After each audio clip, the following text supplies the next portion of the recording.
Бишкек жылуулук борборундагы кырсыктан жабыркап, Түркиянын Адана шаарындагы ооруканада дарыланып жаткан 2 жарандын дарылоосу аяктап Бишкекке кайтып келишти. Бишкектеги номер 2 шаардык клиникалык тез жардам ооруканасына жаткырылган бейтаптардын саламаттыгынан кабар алган министр Алымкадыр Бейшеналиев учурда алардын абалы жакшы экенин, бирок толук айыга электигин билдирди. Эми бейтаптар Воронцовкадагы реабилитациялык борбордо дарылануусун улантышат. Жабырлануучулардын саламаттыгы толук жакшыргандан кийин жүзүн баштапкы каалооуна келтирүү үчүн бетине пластикалык операция жасалат.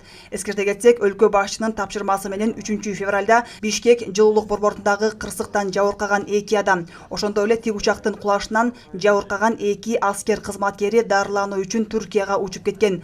Алар жакындары менен чогуу президенттик Ту-154 борту менен жеткирилген болчу.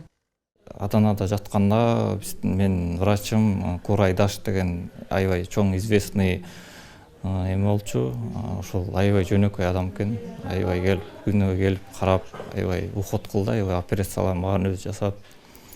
Анан пересадка кожалар болду. Башында кыйналдык, абдан. Башында эми перевязка как мумия эле болуп жаттык да. Аябай. Азыр эми Кудайга шүгүр, эми кичине азыр колдорумда кичине маселе бар, кичине колдорумду физиолечение кылып. Анан оозумда катты күйүп калып, анан кичирейип калды, кичине тамак жегенде кыйналам.